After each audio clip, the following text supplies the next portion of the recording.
Hey guys, Hey, what's up, YouTube? it's Big Board Battles coming at you. Big board battles. Coming at you with another battle report. This time we got the Orcs and Goblins versus Warriors of the Dark Gods. Dun dun dun! Who will win? Now, this army is neither of our armies. It's some guy we play with at the local hobby store.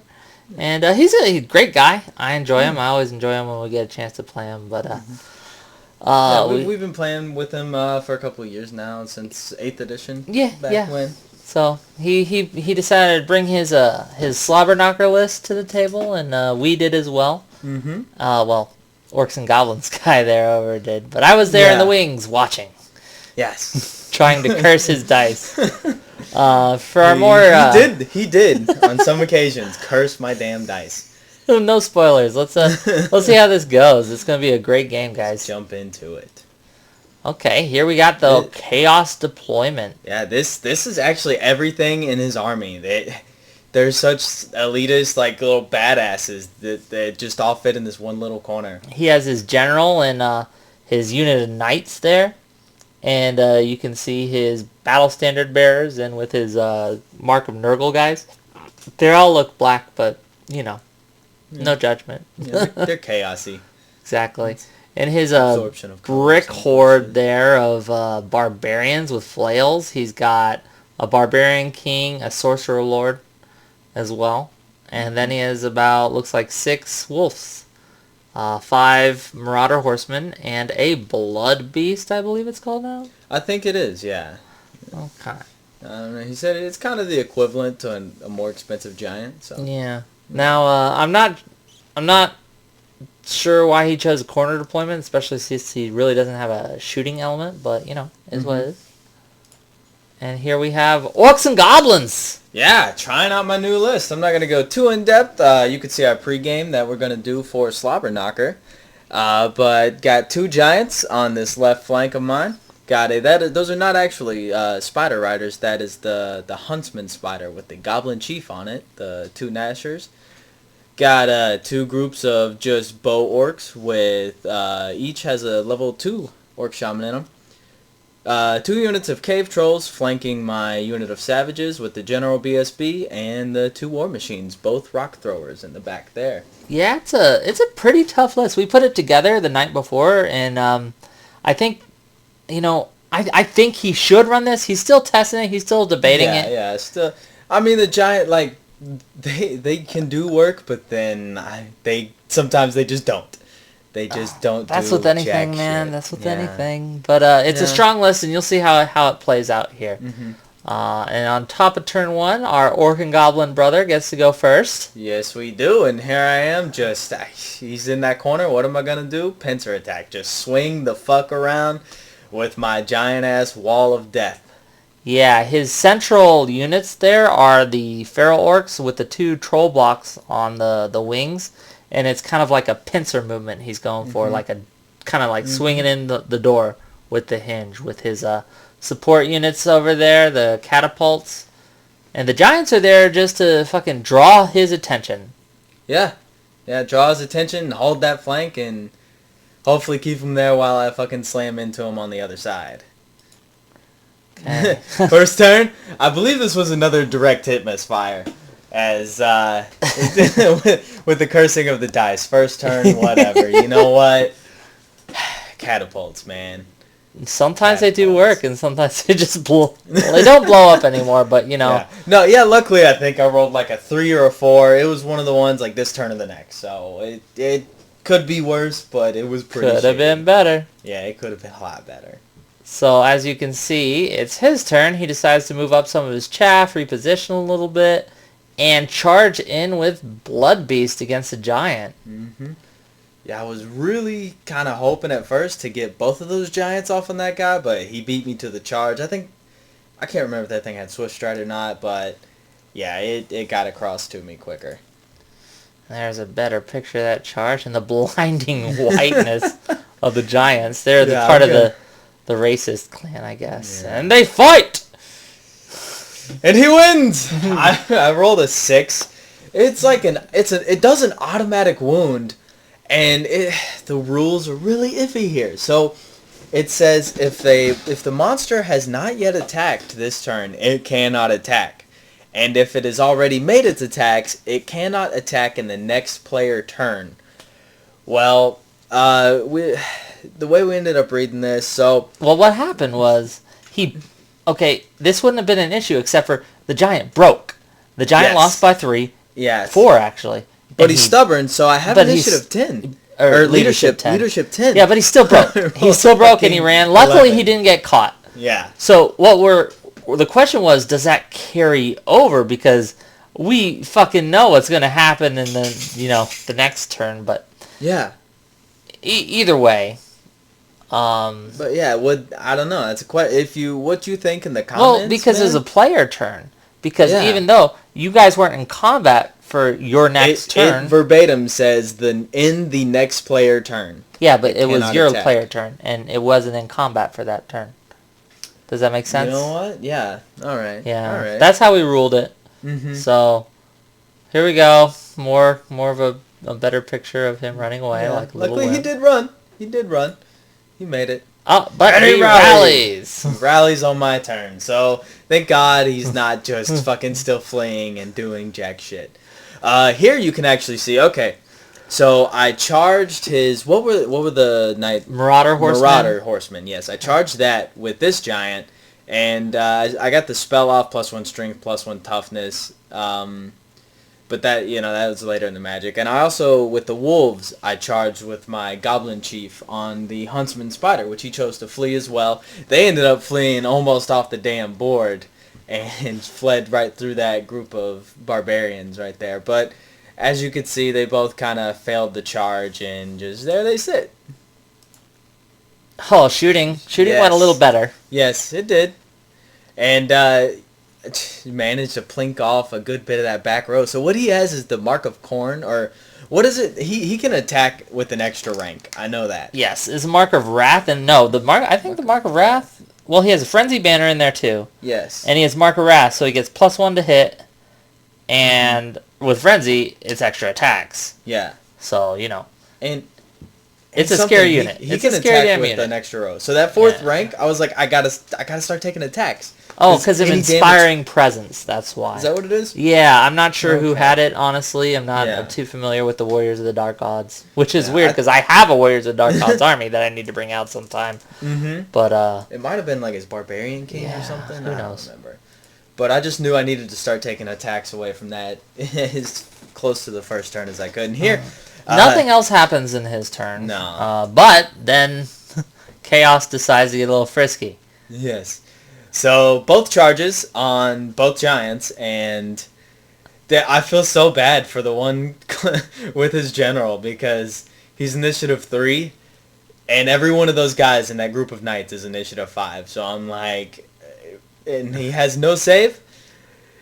Let's see what happens. I do have +1 toughness, so toughness 6. But okay, so here what happened is I ended up rolling the middle range, which is he takes an initiative test, and because he's such a low initiative, just like the giant, is pretty easy. He had a 50% chance to fail this thing, and he failed it.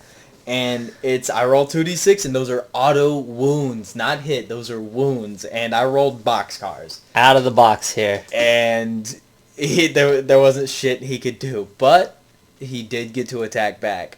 And he fucking clobbered each other. Clobbered each other. Yeah, fucking kaijus over here, just dead. Explosions and craziness. Mayhem.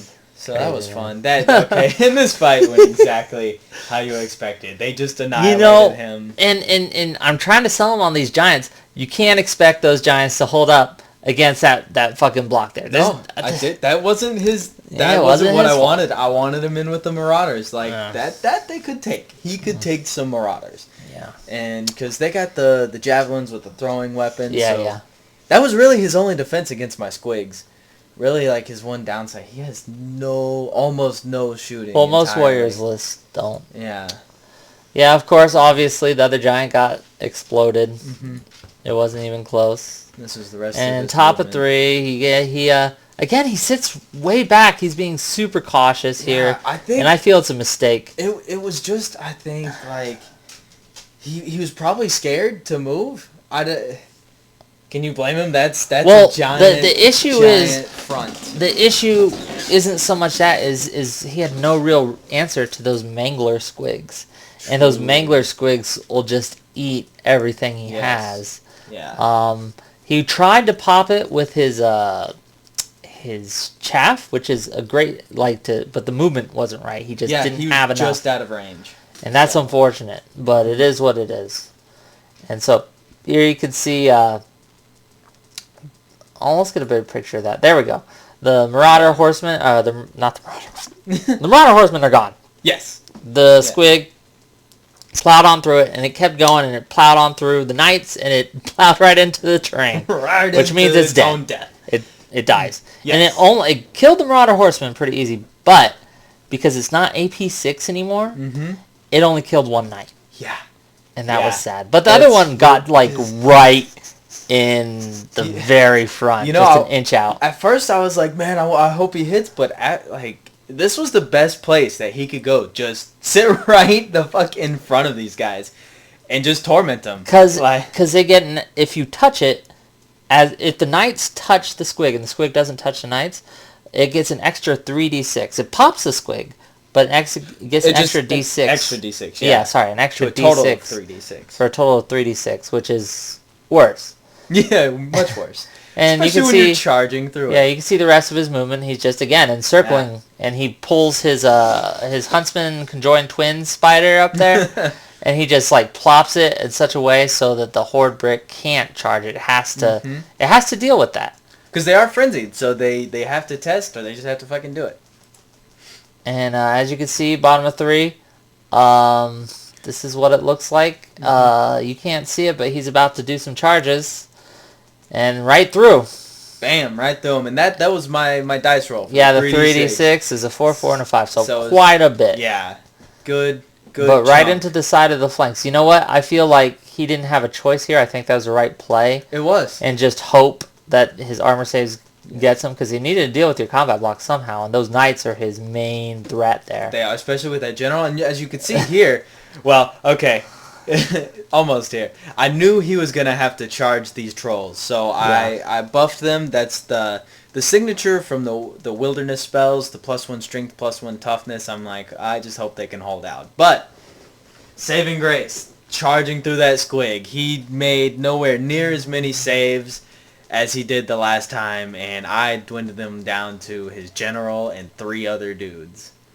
And so it's much less threatening. but still take out 3 trolls, and they're not stubborn. So you kill 1 in return. Yeah, I killed 1.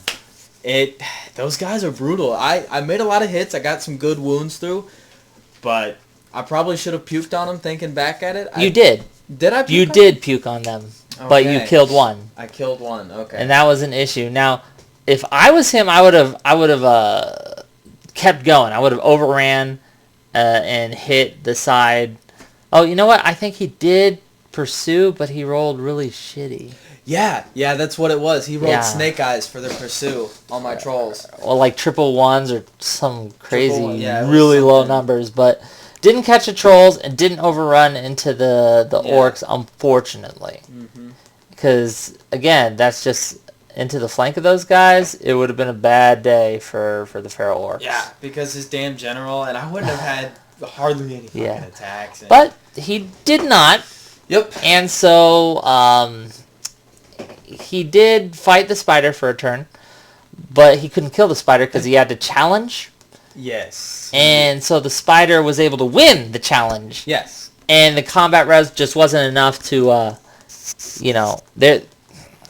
he lost combat. The spider lost the combat, but it wasn't enough to make him flee. Yeah, just a static res with all the ranks and shit. It wasn't enough. It wasn't enough to make him flee, though. So he stuck it in there. So he instead tried to reform, so the front's facing that way, to not give a flank charge to the trolls. So he went 5 deep, or 5 wide, and a lot deep. Yeah. And he did it in such a way, totally legal, that the feral orcs didn't have that flank charge. No one had a flank charge on him. And also he didn't leave any out of combat with the spider that were already in combat.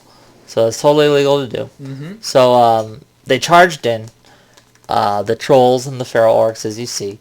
And that's a better picture of it right there. His trolls rally, thank goodness, because again, the key to this troll block is you have to keep them close to those feral orcs with a banner and the leadership, which it creates a bit of a weakness. And if you can slow that feral orc block with shifting sands or movement reducers, it really hurts. You slow my entire It army, really hurts. basically. But